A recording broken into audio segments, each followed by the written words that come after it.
We're going to set the stage, literally, for our next virus, so sit back, relax, and enjoy the show. This is going to be a play, a Greek tragedy about Zeus, or Zeuster, named after the varicella-zoster virus, or VZV for short. So let's get to sketching this tragedy. And spoiler alert, no one's going to end up sleeping with their own mom. Okay, so here's our main character, Zeus, out on center stage. Varicella-zoster is a herpes virus. And what was the symbol for herpes?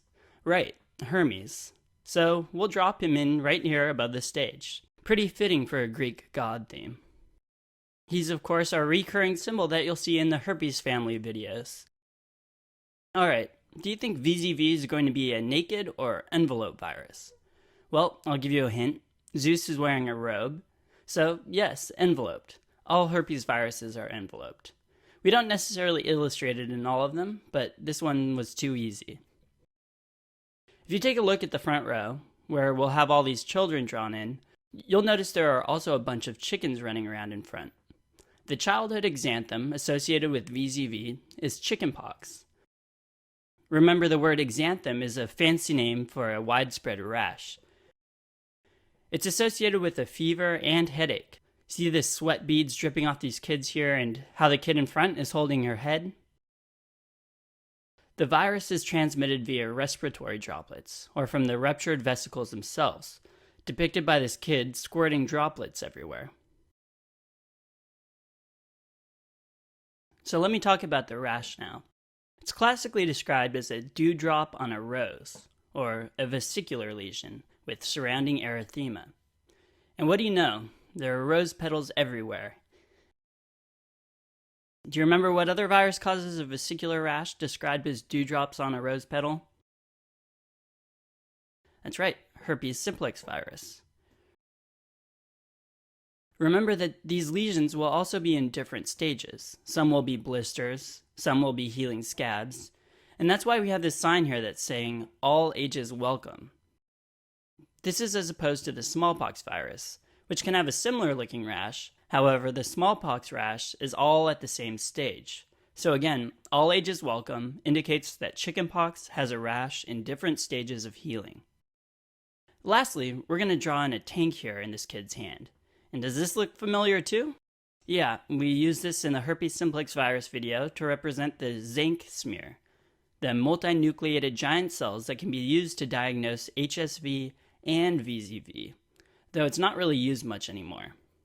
So you may be thinking of chickenpox as a pretty harmless disease. So it's an itchy rash, but at least you get to stay home from school, right? Well, it can have some pretty serious complications too. In fact, adults that get chickenpox have a higher likelihood of also developing pneumonia, which we've represented by this adult here drawn on the stage. This is a major cause of morbidity and mortality in adults with chickenpox. Also, another major complication is encephalitis, represented by this red turban that looks like an inflamed brain. Remember, this is a recurring symbol for encephalitis, but know that both pneumonia and encephalitis can occur in both kids and adults. Adults who are immunocompromised are at higher risk for developing both these complications, and you'll notice that the man on stage has an immunocompromised cane.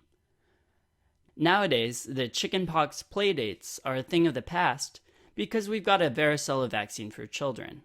It's a live attenuated vaccine, which is represented by our sign here that looks like a shot. Notice how it says live show? This is to remind you that it's a live vaccine. For those who get chickenpox, there is a drug we can use to treat it. Can you guess what that is? I'll give you a hint. VZV is a member of the herpes family, and there's a drug we like to use for HSV infections. That's right, it's acyclovir, represented by our recycling bin here. Typically, it's used for children over the age of 12, adults, and immunocompromised individuals. Now, for anyone who's had the chickenpox in the past, I have some bad news. Turns out that the virus remains latent in your nerves, specifically in the dorsal root ganglia, that look very similar to these tree roots. Since the roots are extending into the background, they're moving dorsally, so they're dorsal roots. And we'll draw a person laying on the roots, taking a nap. which will symbolize altogether that the virus is latent in the dorsal root ganglia. When people are under stress, and I can mean emotional stress, or are immunocompromised, VZV can become reactivated. Usually this occurs in older individuals or immunocompromised hosts. That's why we've got this section over here for the senior citizens, and some of them have canes, which represent they're immunocompromised. When the virus becomes reactivated, it goes by two names. It can be called herpes zoster, but more commonly it's referred to as shingles. So to remember that shingles affects the old and the immunocompromised, we'll add some shingles to the roof above the elderly person's seating area. Okay, bear with me for a second while I set up this story, and then I'll explain what it all means. So first notice this shirtless dude. He's clearly upset by the play, and is throwing a bouquet of flowers at Zeus.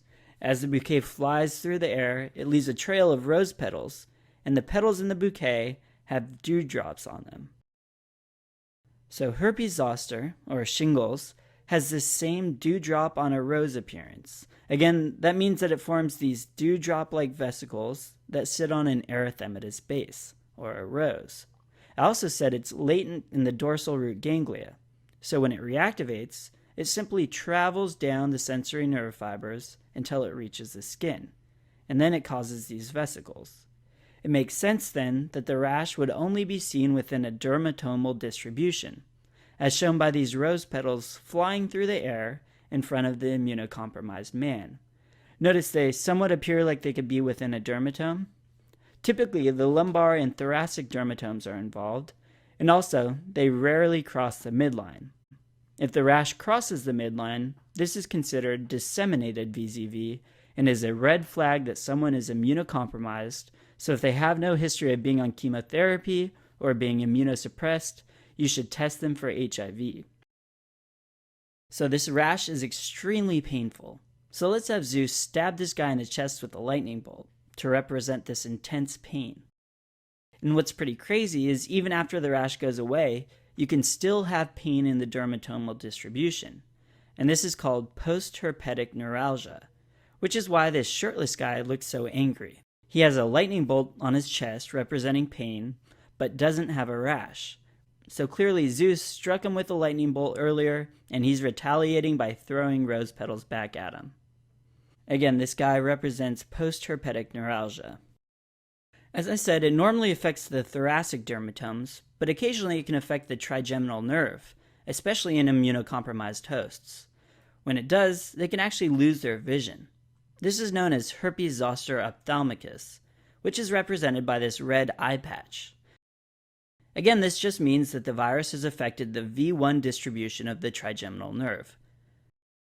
So if a question stem is someone who is immunocompromised, whether it be medications or from HIV, and they present with vesicles on their forehead and blindness in one eye, alarm bells should be going off, and you should be picking the answer choice that says herpes zoster ophthalmicus. Like chickenpox, there is a shingles vaccine, the zoster vaccine, which is also a live attenuated virus. It's recommended for adults over 60, so we'll add another sign near the elderly people that looks like a syringe, reminding you that this too is a live attenuated virus. So that means don't give it to individuals who are actively immunocompromised, which includes pregnant women and people with leukemia or lymphoma, just to name a few. But what about HIV patients? You can still give it to HIV patients if their CD4 count is over 200. And we can remind you of this by having a sign in the seating area that reads, "Seats at least 200." So these shots are given for prevention, but what about those poor souls that actually get shingles? Treatment options, of course, include acyclovir, but for ease of dosing, you can use famciclovir, represented by this family wearing the same colored recycling shirts. Family for fam, and recycling for cyclovir. Famciclovir. Additionally, you can use valcyclovir, so we'll add another recycling bin that's violet colored for valcyclovir. For you sketchy microbuffs out there, can you tell me what these torches around the stage might represent? And that's right. Congenital infections, which we remember with the mnemonic torches. For fun, can we just go over what these infections are? They're toxoplasmosis, rubella, CMV, HIV, herpes, which includes VZV, and syphilis. There are some more, like parvovirus, that don't really fit the mnemonic and maybe are a little lower yield. If a pregnant woman becomes infected with VZV during the first 2 trimesters of pregnancy, the child can develop a constellation of congenital symptoms that are known as congenital varicella syndrome. We have this pregnant woman looking in horror at this doll that's being victimized by a chicken, and this doll will represent some of the birth defects that can occur with this congenital varicella syndrome. The first is limb hypoplasia, which is represented by the doll's stubby arms and peg legs. Second is cutaneous scarring in a dermatomal pattern, and it's shown here with the stuffing coming out in a dermatomal distribution. And then finally is blindness, which can be seen by the chicken plucking off the doll's eyes.